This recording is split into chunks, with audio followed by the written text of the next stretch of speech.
Hi friends, இன்றைக்கி வந்து என்ன செய்ய போகிறேன்னா செம்ம சாஃப்டான செம்ம ஜூவியான மார்ஷ்மெலோ தாங்க செய்ய போகிறோம். வாங்க எப்படி செய்யலாம் பார்க்கலாம். ஒரு கிண்ணத்தில் ஒரு ஜெலட்டின் போட்டிருக்கேங்க. ஒரு 1.5 ஸ்பூன் போல் ஜெலட்டின் போட்டு கொஞ்சம் தண்ணி ஊற்றி நல்லா கலந்து விட்டுக்கலாங்க. எந்த ஒரு சின்ன கட்டிகளும் இல்லாமல் நல்லா கலந்து விட்டுக்கலாங்க. விட்டுட்டு ஒரு மணி நேரம் நல்லா ஊறட்டும். அது ஊற கேப்பில் என்ன செய்யுங்கன்னா, ஒரு குட்டி மிக்ஸி ஜாரில் கொஞ்சமாக சர்க்கரை போட்டுட்டு அதுலேயே கொஞ்சமாக கார்ன்ஃப்ளவர் மாவு போட்டுக்கலாங்க. போட்டுட்டு நல்லா அரைச்சிக்கலாங்க. நல்லா நைஸாக அரைச்சிட்டு எந்த அளவுக்கு பொடி ஆக்க முடியுமோ அந்த அளவுக்கு பொடி ஆக்கிட்டு ஒரு ஜல்லடை போட்டு நல்லா சலிச்சு எடுத்துக்கலாங்க. எதுக்காக சலிக்கோம்னா அப்போ தான் ஒரு சின்ன கட்டிகள் இல்லாமல் நல்லா சலிச்சு எடுத்துக்கலாங்க. இப்போ இது வந்து ஒரு ஓரமாக இருக்கட்டும். நம்ம வந்து எந்த தட்டில் மார்ஷ்மெலோ ஊற்றி வைக்க போகிறோமோ அந்த தட்டில் கொஞ்சமாக எண்ணெய் தடவிக்கலாங்க. நல்லா ஃபுல்லாக ஒரு சொட்டு கேப் இல்லாமல் எல்லா பக்கமும் அப்ளை பண்ணிக்கலாங்க. அப்ளை பண்ணிவிட்டு கொஞ்சமாக மாவு எடுத்து அதில் போட்டுட்டு நல்லா ஃபுல்லாக இந்த மாதிரி சுற்றிலும் மாவு படுற மாதிரி செஞ்சுக்கோங்க. இந்த மாதிரி நல்லா போட்டுட்டு இது ஓரமாக இருக்கட்டும். ஒரு பாத்திரத்தில் கொஞ்சமாக சர்க்கரை போட்டுட்டு அதுக்கு மேலே கொஞ்சமாக தண்ணி ஊற்றிக்கலாங்க. தண்ணி ஊற்றிட்டு இப்போ வந்து நல்லா பாயில் ஆட்டுங்க. நல்லா கொதிச்சு நல்லா இந்த மாதிரி ஒரு தட்டில் வந்து தண்ணி ஊற்றி வச்சுக்கோங்க பக்கத்துலேயே.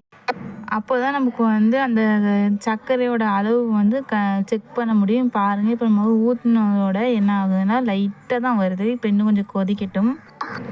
இன்னொரு 5 நிமிஷம் நல்லா கொதிக்கட்டும். இப்போ பாருங்கள், கொஞ்சம் திக்னஸ் ஆகி வந்திருக்கு. பாருங்கள், இப்போ தட்டில் ஊற்றினதோட எப்படி நிற்கிது பார்த்தீங்களா?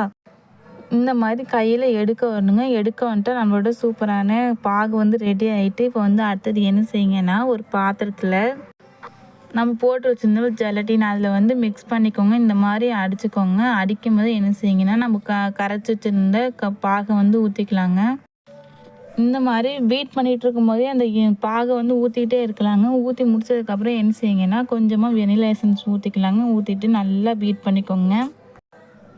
பாருங்கள், இந்த மாதிரி நல்லா பீட் பண்ணிக்கிட்டே இருக்கும்போது கொஞ்சமாக கலர் பொடி சேர்த்துக்கலாங்க. சேர்த்துட்டு இந்த மாதிரி பீட் பண்ணிக்கோங்க. இது வந்து வர வர கொஞ்சம் திக்காகி வரும். பாருங்கள், இந்த அளவுக்கு திக்காகி வந்திருக்கு பார்த்தீங்களா? பாருங்கள், இந்த அளவுக்கு திக்காக இருக்குங்க. இப்போ வந்து நம்ம வந்து கரண்டியை வச்சு ஊற்றும் போது இந்த மாதிரி லைனாக ஊற்றணுங்க. இல்லைன்னா கொஞ்சம் விட்டு விட்டு வந்துச்சுன்னு இன்னும் கொஞ்சம் பீட்டரை போட்டு பீட் பண்ணிக்கோங்க. இப்போ நமக்கு வந்து அளவு வந்து கரெக்டாக இருக்குது. இப்போ வந்து நம்ம டஸ்ட் பண்ணி வச்சுருந்த பிளேட்டில் வந்து ஊற்றிக்கலாங்க. ஊற்றிட்டு நல்லா எண்ணெயை கொஞ்சம் கையில் அப்ளை பண்ணிவிட்டு நல்லா அமுத்தி விட்டுக்கோங்க. இப்போ பாருங்கள், கையில் ஒரு சொட்டு கூட ஒட்டாது எண்ணெய் தடவை இருக்கிறனால. இந்த மாதிரி நல்லா அமுத்தி விட்டுட்டு நான் வந்து ஒரு நைட் ஃபுல்லாகவே வெயிட் பண்ணேங்க இது செட் ஆகிறதுக்காண்டி. அவ்வளோ நேரம் வெயிட் பண்ணால் தான் நமக்கு செட்டும் ஆகும். இப்போ வந்து நமக்கு நல்லா செட் ஆகி வந்துட்டு இப்போ வந்து என்ன செய்யுங்கன்னா, தட்டை விட்டு எடுத்துடலாங்க.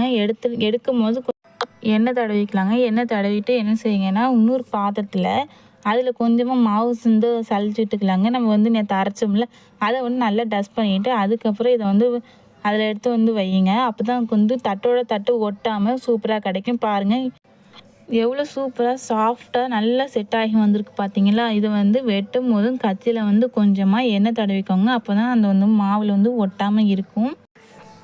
இப்போது கத்திகளை வச்சு நம்ம துண்டு போட்டுட்டா நம்மளோட சூப்பரான மார்ஷ்மெலோ வந்து ரெடி ஆகிட்டுங்க. செம்ம சூப்பராக இருந்துச்சு, சாஃப்டாக இருந்துச்சுங்க. இது ஒரு நீங்கள் வீட்டில் ட்ரை பண்ணி பார்த்துட்டு எப்படி இருக்குன்னு கமெண்ட்டில் சொல்லுங்கள்.